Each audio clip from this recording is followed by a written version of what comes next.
כששמואל מרקס היה בן 14, הוא עבר ניתוח שהיה אמור להיות פשוט יחסית, אבל במהלך הניתוח הוא עבר דום לב. ביום 3 שנים אחרי הוא סובל מפגיעה מוחית. הדרך היחידה בה הוא יכול לתקשר עם סביבתו היא באמצעות מחשב דיבור, אלא שמדובר בהוצאה כבדה מאוד שלא נמצאת בסל הבריאות. שלום לרינה מרקס, שלום. אמא של שמואל, ושלום להדר זלצל פרלח, יושבת ראש עמותת אייזק ישראל. שלום. מה זאת אומרת זקוק למחשב? זאת אומרת שמה המחשב יכול לעשות בשבילו? שמואל בעצם היום במצב שהוא גם לא מזיז לא ידיים ולא רגליים, זאת אומרת מרותק לכיסא גלגלים, אין לו אפשרות לתקשר בעזרת לחיצה על מחשב, למרות שזו גם כן אפשרות כביכול לילדים מסוימים לתקשר. הדבר היחיד שהוא מזיז זה ראש ועיניים, והיכולת שלו לתקשר עם העולם זה דרך מבט, דרך הזזת עיניים, ובעצם מה שאנחנו הולכים עכשיו לרכוש זה דרך מערכת מיקוד מבט. כלומר, יש מצלמה שמחוברת למחשב, לכל מחשב שבעצם יכולה להיות מחוברת לכל מחשב, שהוא בעצם משתמש בעיניים שלו ועכבר. במקום העכבר, את זוזה את העיניים, הוא פועלת כמו וההבדל בחיים שלו יהיה בין להיות כלוא בתוך גופו לבין להיות מובן, כל כך בסיסי. כן, ממש ככה. ממש ככה. אני חושבת שכל השנים האלה שמאז שהוא נפגע, אני חושבת שזה הרצון הכי חזק שלו, זה לתקשר. וניסיתי באמת לשאול אותו כמה פעמים, ואני קיבלתי ממנו פידבק שכן, הוא מאוד מאוד מאוד רוצה לתקשר. איך הוא נפגע? הוא נכנס לניתוח מאוד מאוד פשוט, באחד בתי חולים. הוא הגיע עם כאבי בטן, עם חשש לדלקת תוספתן, שלקח להם קצת זמן להבחן, כי זה ההתחלה של הדלקת. וכשהכניסו אותו לניתוח זה היה, אני חושבת, בסוף המשמרת של הרופאים. בנוסף לזה ניתחו אותו 2 מתמחים, זה אני אמיתי לא ידעתי. ב-10 בלילה הוא נכנס לניתוח, כשהוא היה לצאת תוך 40 דקות, 50 דקות גז כזה.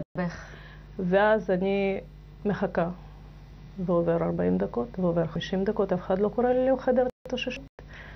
עובר שעה, אני רואה פתאום איזה שהם צוותים מתחילים לנהור לתוך חדר ניתוח, כשהכל בעצם חשוך והכל שקט ונפחת. זאת אומרת שלפני שהוא נכנס לחדר הניתוח, הוא ידע מה זה להיות אדם מובן, והוא איבד את הדבר הכל כך בסיסי לכולנו ונכלה בתוך גופו מעניין כל כך פשוט. תסבירי לי באמת, עד כמה המחשבים האלה קריטיים, הם כל כך קריטיים, למה הם כל כך לא נגיעים? עמותת אייזק ישראל מייצגת ופועלת למען הזכות של כולם לדבר, בין אם זה ילדים כמו שמואל שנכנסים לפרוצדורה פשוטה ויוצאים פגועים מאוד, ובין אם זה ילד שנולד עם שיתוק מסוג SMA, או ילדה עם תסמונת רט, או ילד עם שיתוק מוחין או פגיעה מוחית נרכשת.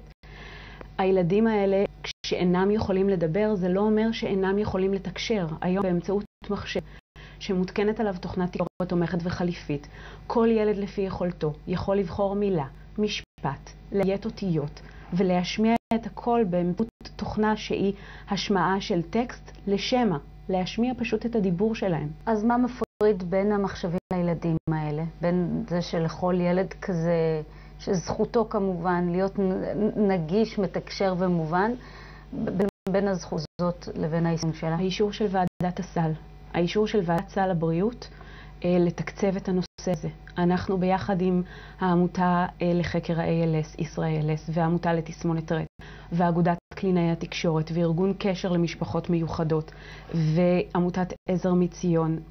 אייזק הגישה ביחד עם משרד הבריאות, עם האגף לשיקום וניידות, את הבקשה לסל הבריאות במהלך העשור האחרון כמה וכמה וכמה וכמה פעמים. ושוב ושוב נדחתם. ושוב ושוב נדחנו כל פעם מסיבות אחרות. אז בואו נבין כמה כסף מדובר. אולי זה כל כך יקר שבאמת אין מה לעשות, השמיכה קצרה. האומדן שאנחנו מדברים עליו הוא אומדן שלחלוטין ועדת הסל יכולה להבין אותו ולראות אותו. אנחנו מדברים בתקציבים של להתחיל ולהנגיש מחשב תקשורת. מדובר בסדר גודל של 4,000 שקלים למשפחה, ומסתיים בסדר גודל של 36,000 שקלים למשפחה. זה תקציב שבעבור משפחה הוא תקציב גבוה, בעבור מדינה זו זכות בסיסית. זה אומר שאת צריכה עכשיו לממן את זה בעצמך? אתם מממנים את זה באופן פרטי? אנחנו פנינו גם לתרומות, גם לקרובי משפחה שיתנו לנו חלק מהכסף, ואנחנו עכשיו בעצם צריכים לבד למצוא מימון למערכת הזאת. כמה לכם זה יעלה? אני הבנתי שזה סדר גודל של 36,000. אנחנו בסקאלה הכי גבוהה שלה, כי אנחנו מדברים על מערכת מבט, אנחנו מדברים על המצלמה המיוחדת שמחוברת למחשב, שזה הוא התנסה בזה כבר? הוא כבר שנים מתנסה בזה בבית ספר. הקלינאית תקשורת שלו אמרה שהוא מתקדם עם זה. הדבר שחסר לו זה להתנסות בזה הרבה, כדי שהוא יוכל באמת להשתמש עם זה לתקשורת. מה הוא מבטא באמת, כשהוא סוף סוף יכול לתקשר, מה הוא מבטא באמצעות המחשב? הדבר הכי משמעותי. תראי, הוא מתרגל בבית ספר בערך 3 שעות בשבוע, שזה כלום שבכלום, בשביל ללמוד עם העיניים, להשתמש בזה. להשתמש בזה. זאת אומרת, אנחנו עוד לא הגענו למצב שאנחנו יכולים ממש לתקשר. בשביל שהוא יוכל לתקשר, אנחנו צריכים המון המון המון תרגול, וזה מתאפשר אך ורק שהמערכת תהיה נגישה לו כל הזמן. מה עוד מסוגלים המחשבים האלה לעשות? המחשבים האלה מסוגלים לאפשר לאדם לשלוט במחשב כל אחד על פי יכולתו. לצורך העניין אנחנו ממשיכים את המחשב לאמצעי תקשורת שהוא כמו עט. אחד יכתוב משפטים פשוטים ואחד יכתוב מאמרים. הקלינאית תקשורת שהיא חברה בעמותת אייזק ישראל, הקלינאית תקשורת של שמואל, אומרת שיש עדויות שהוא מצליח לקרוא, שהוא קורא ומבין את הטקסט הוא קורא. זאת אומרת, יש פה אדם שהוא מסוגל הרבה יותר ממה שהאמצעים הטכנולוגיים שעומדים לרשות המשפחה שלו מאפשרים לו לבטא. ופה הפער.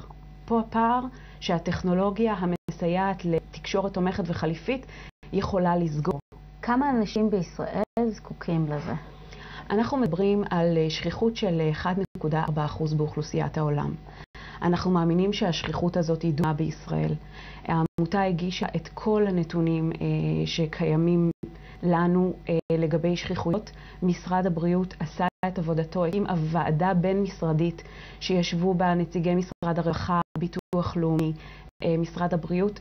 אספו את הנתונים, העבירו לוועדת הסל. אני מקווה שלמדו את הנתונים ויקבלו החלטות. עליי, אני מאוד מודה לשתיכן. בהצלחה. תודה. תודה רבה.